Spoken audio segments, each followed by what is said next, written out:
Na mtazamaji wa Mogoro TV, leo Mogoro TV imefanikiwa kufunga safari ya moja kwa moja mpaka kukutana na dada ambaye amejizolea umaarufu katika chuo kikuu cha Mtakatifu Agostino campus ya Mwanza.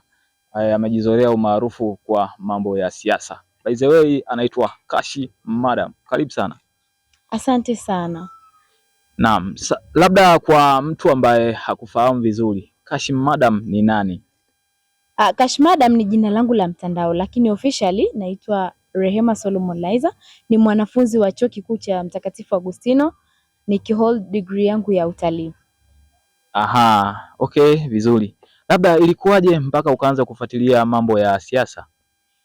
Mimi napenda siasa kutokana na kazi nzuri ambayo serikali yetu ya awamu ya 6 imekuwa ikifanya. Tokea awali nimekuwa motivated na kazi zao nzuri na matokeo mazuri ambayo yanafanywa na chama chetu cha CCM. Kwa hiyo nilianza kuwa inspired na kazi wanayofanya wao, ikapelekea mimi kupenda kutamani kuwa mwanasiasa. Aha, labda by the way, chuo kikuu tunafahamu kwamba zipo kozi nyingi ambazo zinatolewa.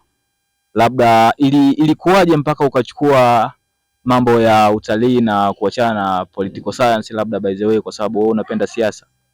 Mimi kuchukua utalii ni pia kutokana na mimi mwenyewe jinsi nilivyo. Kuzungumzia katika lugha, mimi ni mzuri katika Kiingereza, lakini pia ni mzuri katika lugha yetu ya Kifaransa. Lakini pia kule nyumbani kwetu, mimi ni mtu wa kaskazini by the way. Ni sehemu ambayo tumezungukwa na kampuni nyingi za kitalii, hivyo basi ilipelekea mimi kusomea utalii, lakini pia bado ni nafasi kubwa ya kufanya siasa hata kama sijasoma political science. Na ulianza kuifuatilia siasa tangu mwaka gani? Nilianza kufuatilia siasa tokea 2015 na nikaiva kabisa, nikawa nimeiva kabisa. Aha, labda kwenye siasa, pengine ni nani ambaye waga anakuinspire zaidi, unatamani kuja kama yeye? Katika siasa wananiinspire wote, akiwepo Mheshimiwa Rais, lakini kwa sasa naweza nikasema role model wangu ni Mheshimiwa Doto Biteko, naibu waziri, lakini waziri wa nishati.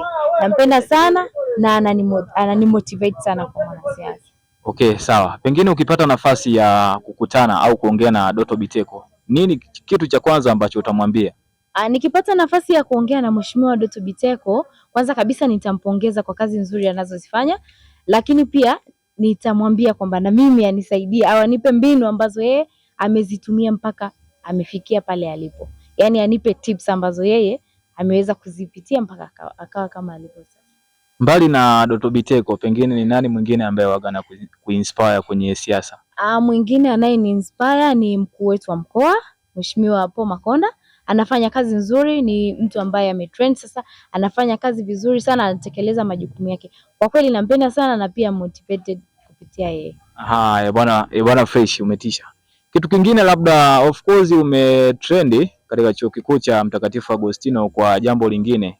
Umekuwa ni miongoni mwa mabinti ambao, yani ingawa na kukutana na mazingira fulani hivi ya kubadilisha lifestyle, lakini wewe umekuwa ni miongoni mwa watu ambao umekuwa hamjaathiriwa kabisa na lifestyle. Sana sana unapenda kacha yako na umetueleza kwamba wewe ni Mmasai. Ilikuwaje na ulipokeaje baada ya kujiunga chuo cha Sauti Mwanza?